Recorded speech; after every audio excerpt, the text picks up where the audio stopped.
Okay, so picture this. It's 2024, and you've got a pager. Yeah, you heard that right, a pager. Like we're going back to the 90s. Exactly. Yeah. But suddenly, this pager starts buzzing like crazy, gets really hot, and then explodes. Whoa, are we talking about some Mission Impossible stuff here? It sounds like it, right? But this actually happened.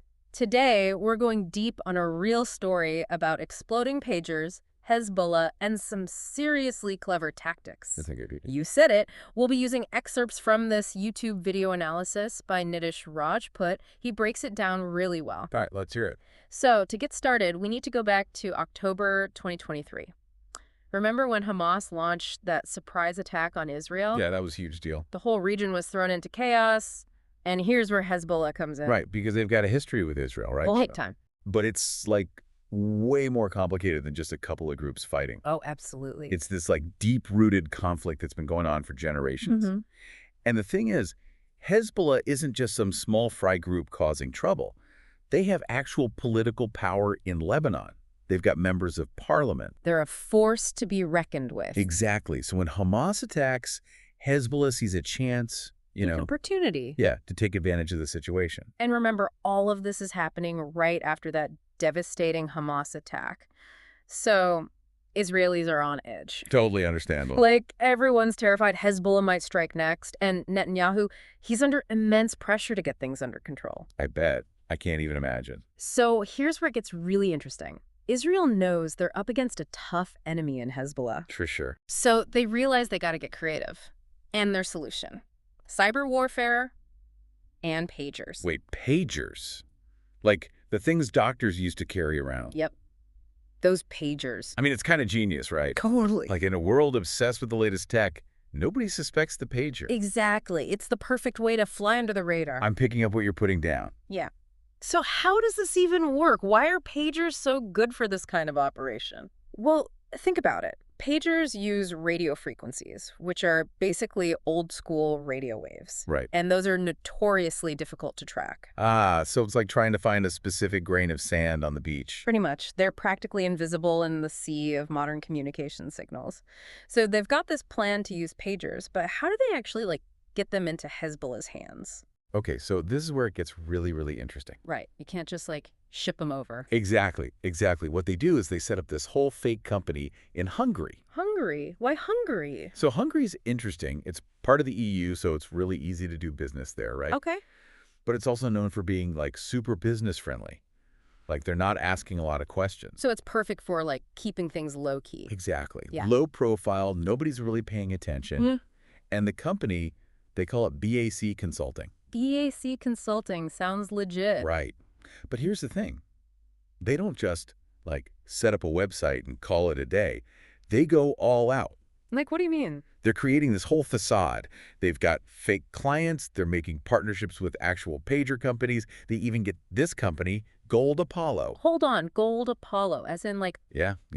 Gold Apollo, the big pager guys. Wow. They get them to sign on as, a partner. Yeah. So BAC Consulting gets to use their name, their branding, everything. So these pagers look totally legit. Oh, yeah. They're the real deal. Yeah. Nobody's going to question these things. That's wild. Okay. But what about the people running this whole thing? Who's the CEO of this fake company? All right, so that's another mystery. The CEO is listed as, get this, Cristiano Barsi. Cristiano Barsi. King Cristiano Barsi.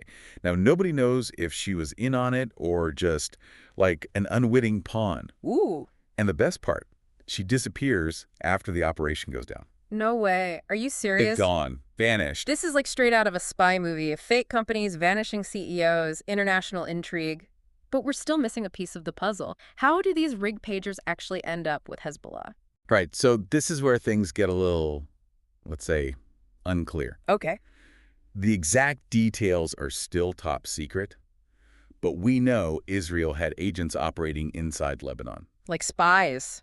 Oh, yeah. Some of them were even embedded within Hezbollah itself. Wow. Talk about risky business.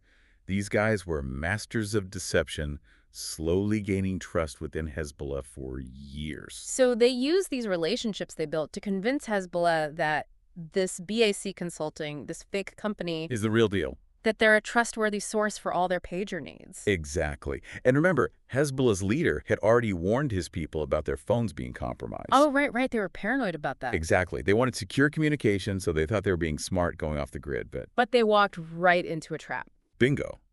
And they placed a huge order, 5,000 pagers from this seemingly legit company in Europe. 5,000. That's a lot of pagers. That's a whole lot of explosives waiting to happen. Hold on. Explosives. How are they rigging these things? Well, there's this bomb disposal expert, Sean Morehouse, and he believes that one of the batteries in each pager, it wasn't a battery. What was it? It was a bomb, disguised as a battery. Are you kidding me? And nobody noticed. It was designed to look and feel like a normal battery, virtually undetectable. That's terrifying. Imagine thinking you're just like receiving a message and Boom. exactly. Yes. So the trap is set, the pagers are in place. What happens next? So we've got thousands of these rigged pagers, right? They're just out there, spread throughout Hezbollah. What finally sets them off? So picture this. September 17th, 2024, just a regular day in Lebanon. Okay. Suddenly, all these pagers start buzzing. Oh, man. And it's not just a random message. It looks like it's coming from Hezbollah leadership. Something important then. Exactly. Something they definitely read. Something that would make them bring those pagers close. And then, boom. At 3:30 p.m. 3:3 p.m. sharp. Those pagers transform from ordinary devices to weapons of mass chaos. What kind of damage are we talking about here? We're talking explosions ripping through marketplaces, homes, just everyday places. Oh. People are injured, some fatally, Right. and it's not just Hezbollah either. Right, because at that, Innocent people just going about their day, they get caught in the blast radius too. it's a brutal reminder that in these situations, violence, it doesn't discriminate. It's a harsh reality. Yeah. And there's this one story that really gets to you about a 9-year-old girl, Fatima. Oh, no. She was at home and a pager starts buzzing. Mm. Probably nothing unusual in that house, you know. Yeah. She goes to give it to her dad. And I can't imagine. That's just heartbreaking. just a devastating loss. And the thing is, the chaos doesn't stop there. It doesn't. No, in the days after the pager explosions, other things start acting up. Like what? Walkie-talkies, specifically this model made by ICOM, a Japanese company. ICOM. They start having the same problems, exploding. Hold on. Are we saying this is all connected? Well, that's the question, isn't it? Some reports even said solar panels were exploding. Solar panels. On rooftops. What? Is that even possible? That's what's so strange about it. The company, ICOM, they claim they stopped making that walkie-talkie model back in 2014. 2014, but how? That's the million-dollar question. Was it sabotage, faulty equipment, or something else entirely? It's like we've stepped into this world of speculation, conspiracy even. It definitely makes you wonder, right? I mean, we know for sure that this operation, it sent shockwaves through intelligence communities everywhere My bet. because it made everyone rethink what's possible. Yeah. Who would have thought something as simple as a pager, something most people haven't even thought about in years, could be such a dangerous weapon? And did Israel ever take responsibility for it, this whole thing? It's a thing, officially. They've never confirmed or denied being involved. Really? Nope.